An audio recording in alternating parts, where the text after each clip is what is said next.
What is up, y'all? AJ Murphy coming at you live in the studio. We are post game, and finally, the Vikings get it done. 21-13, the final score. The Vikings head down to Charlotte. They take care of business at Bank of America Stadium, and the Vikings get their first win of the year. Let's go! How pumped are you guys? Scale from 1 to 10. Let me hear it in the comments because I'm solo. So all of your comments and great things that you got to say about the game are going to be live in center. If you are live here with me on StreamYard, my boy David says, Skol, baby, woo. Finally. Yes, finally, indeed. We did get that win. As I mentioned, Vikings 21, Carolina Panthers 13. It started out a little bit rough, but we made our way through and we held on and we made some plays at the end. The defense finally stepped up. But we're going to, as always, get into it. The stats rundown to begin the show here, presented by Blank. Kirk Cousins, 12 of 19, 139 yards, 2 touchdowns, 2 interceptions, and took 2 sacks, passer rating of 80.7. I don't know what the QBR is, even though this is ESPN and it's supposed to tell me that. But yeah, pretty pedestrian day stat-wise for Kirk Cousins, who was on pace for 6,000 yards. I know I took him over on passing in a lot of books and whatnot today, so that's a little bit disappointing to see, but we'll take it how we can get it. The 2 interceptions were brutal. One of them wasn't his fault. The other one was so his fault. More on that in a moment. Alexander Mattison, 17 carries, 95 yards, average of 5.6. Cam Akers chipped in today, his first active game in a Minnesota Vikings jersey, 5 carries, 40 yards. So the run game, 23 carries, 135 yards. We were able to do some running. And that's what you want to see. You know, I think there was a little bit of an overreaction when it came to the run game at first. Just because you play the Bucks and the Eagles. The Bucks have a crazy good defense. The Bucks have a crazy good defense of line. The rest of the defense is all right. The Eagles have a crazy good defense in general, but their defensive line is insane. So the fact that we were able to get the run game going in these last 2 games here is very exciting to see. Cam Akers looks like he could be good for us. I totally agree, Dave. I totally agree. But I do like this back and forth that they did today. You know, Alexander Mattison and Cam Akers. It seemed like they kind of rotated drives, and that's something that we had seen before, even last year with Dalvin Cook and Alexander Mattison, just kind of rotating that back and forth to keep everybody fresh and not just more about like taking people in and out play-by-play basis per drive, but rather just letting them stack up drives in general. So you like to see the run game get going. Justin Jefferson, best in the business, baby. 6 catches, 85 yards, 2 touchdowns. I knew he was going to get a house call today. Super excited to see that. He should have maybe had 3 because he had that sick ass route one-on-one against the corner that got called back for a holding on Josh Oliver. But JJ doing his thing. Otherwise, the passing game was pretty pedestrian. I mean, as we said, Kirk Cousins only had 139 yards passing, or 130. Yeah, no, 139. Hawkinson was the next leading wide receiver at 2 catches, 24, and then everybody else checked in. Jordan Addison, first-round pick. My boy was out there doing cardio. He had 1 target and no catches. So that was super fun.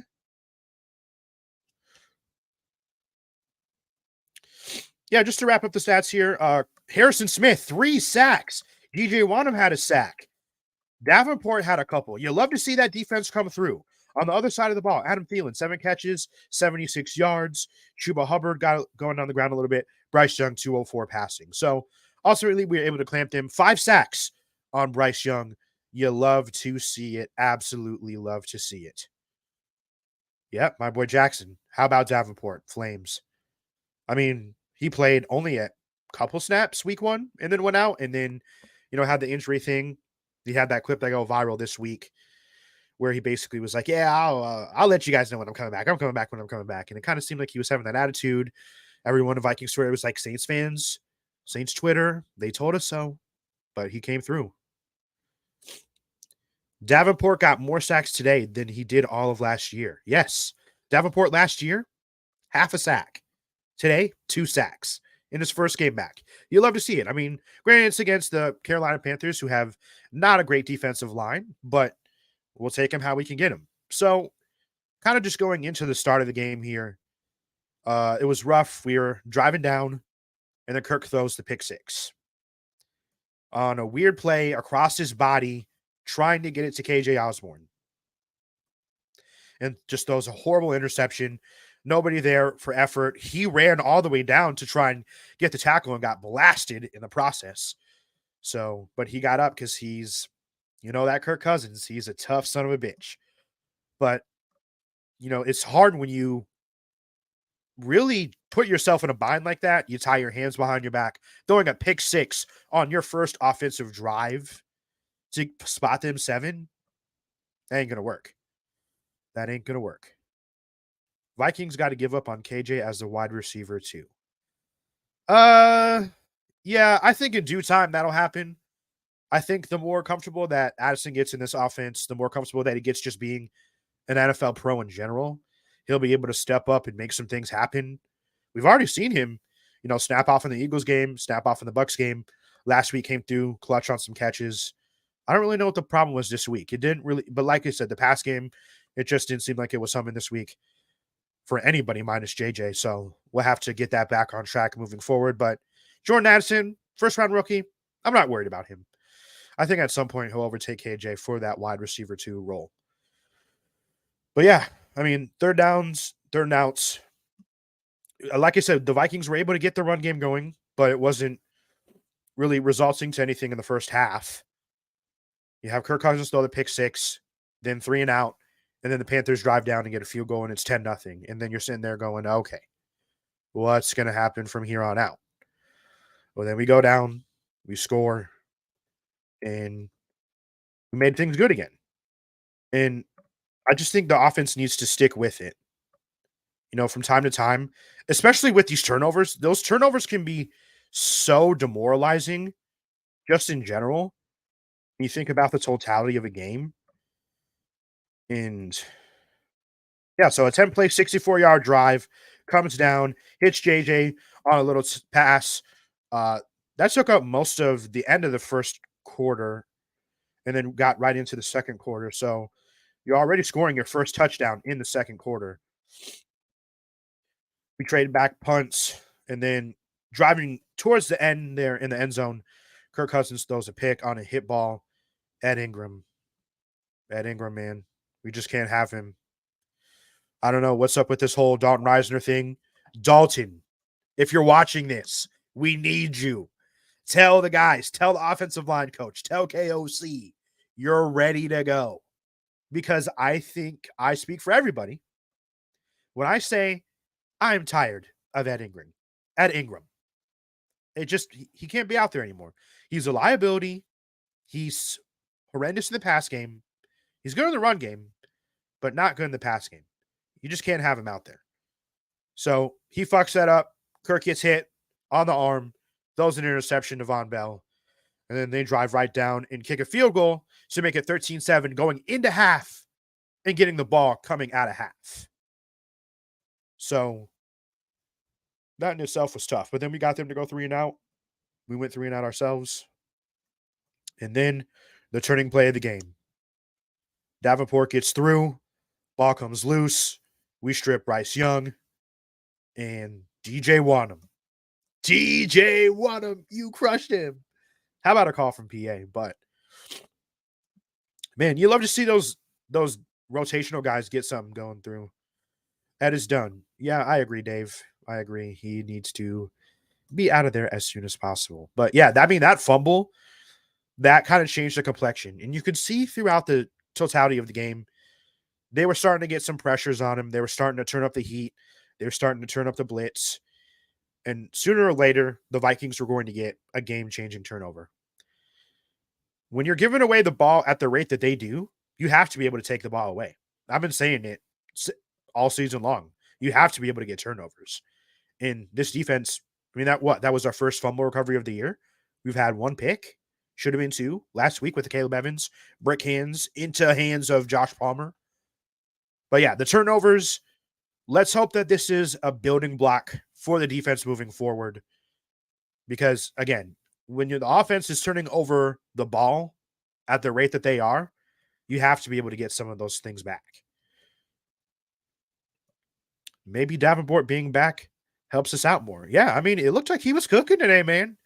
If you get that rush, you get that front four to cause some havoc, to make some things happen, to cause a little bit of flurry, a little bit of scatterbrain for those quarterbacks, you're going to make something happen. So, I don't know. We're just going to have to wait and see what happens with this defense. But, I mean, that was a huge turnover. You love to see it. I mean, how about the game that Harrison Smith had? Turning up the heat on that blitz, was able to help get home on that. DJ Wanham takes it back for a scoop and score. And Harry, at first I was like, did we need to hold on to him for another year? Could we have parted ways with him like we did with the rest of the guys, like Dalvin and Adam Thielen? But I think you're starting to see a guy like Harrison Smith with the talent and the smarts that he has, and we haven't really seen him blitz. Like Mike Zimmer, once everyone kind of figured out that double A gap stuff from the 2017 defense and years before, they took away all that pressure where the safeties were coming down, they were running free, and they were going towards the quarterback at full speed, ready to make something happen. We hadn't really seen that from Harrison Smith in the past couple seasons. So to see that again today in full force and him turning up the heat along with the rest of that defense, absolutely love to see it. So, yeah, we get the strip sack. Carolina goes down, gets a punt again. I mean, it seemed like that was kind of the nail in the coffin for them, because after that, they couldn't really get anything going. I mean, they couldn't really get anything going all day, it seemed like. Looking back at these drives that they put together, I mean, the field goal that they had right away to make it 10-0 off of our miscues. And then the drive at the end there, where they turned it over on downs and they were trying to score and really milk the clock. I mean, they took 6 minutes of possession. I mean, almost, damn near half of the fourth quarter. 15 plays, 61 yards, and get nothing out of it. So, they were really trying to sit there and milk that clock and get that grinded out. And really, because, I mean, you couldn't give the ball back to the offense. The Panthers knew that they couldn't stop us. They couldn't stop the Vikings offense. So, yeah. Do the Jets fans still want Kirk after his performance this week? Gotta love those rumors. Yeah, I don't. Let's hit on that real quick.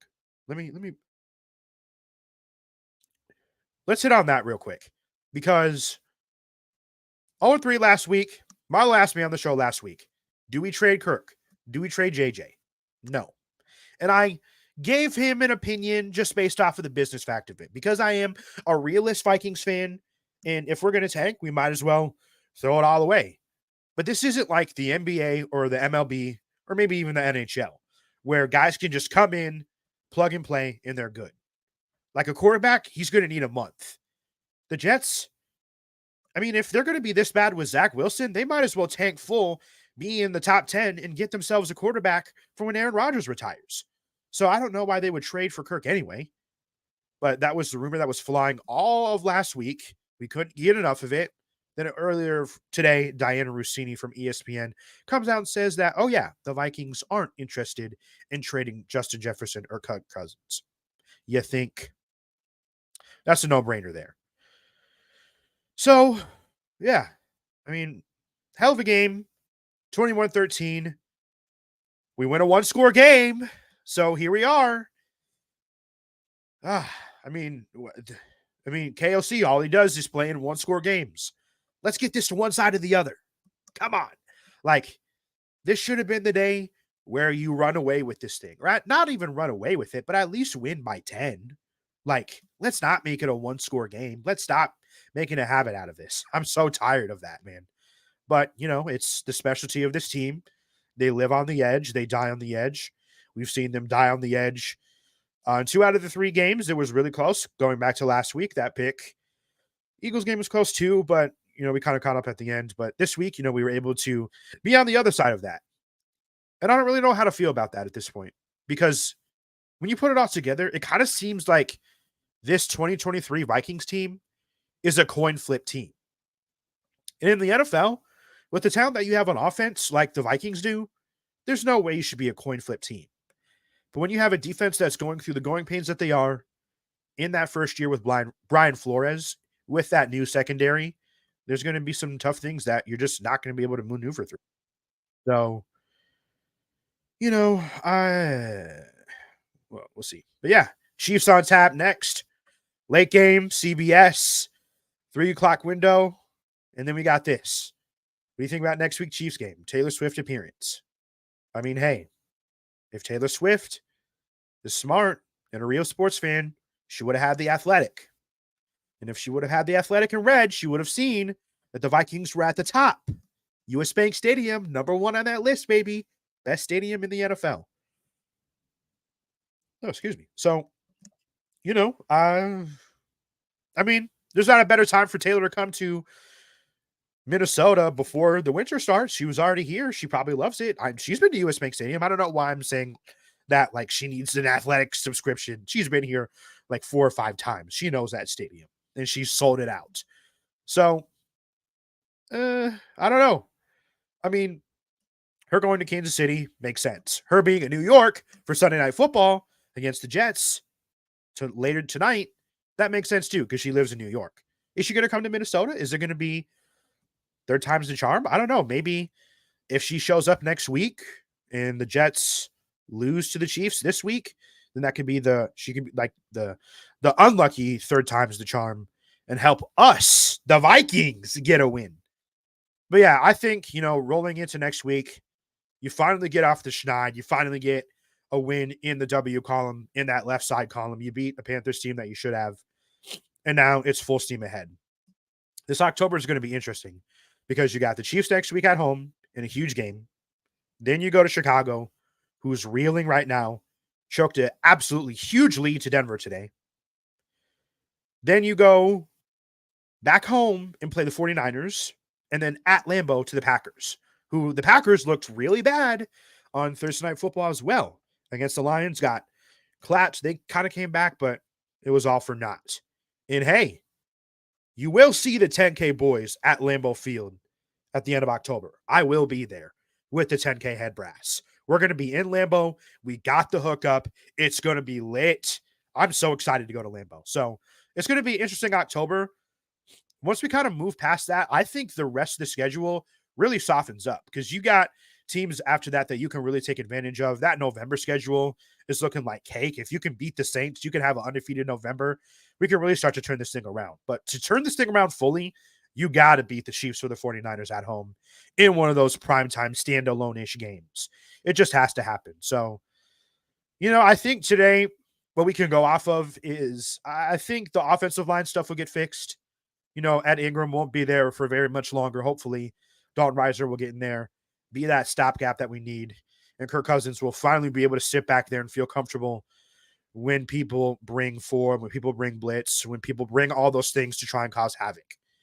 The running game, we've already seen. The defensive line stuff of opposing teams, it's starting to get softer. This offensive line, they're starting to gel. They're starting to get some chemistry. This run game is starting to get going. Madison is that power runner. Cam Akers, that lightning, that swoosh. I mean, we put it together over damn near close to 140 on the ground for both those guys combined. So I think if you start getting this run game going, you start having it be complementary to everything else that we're doing, we're going to start putting it together. Because the pass game, today was a hiccup. And that was just based off of goofy stuff and interceptions. I doubt there's going to be very few games left this season where Jordan Addison only gets one target. I doubt there's going to be very few games where Hawkinson doesn't get more than 2 catches. Like even JJ had a pedestrian game by his standards. This was the first game this year that he didn't break 100 yards, which is devastating because that means the underdog play of the day sold. And I can't believe I got through this whole podcast without telling you about my friends at Underdog Fantasy. Guys, if you're not on Underdog, they're killing it, and you need to be on Underdog.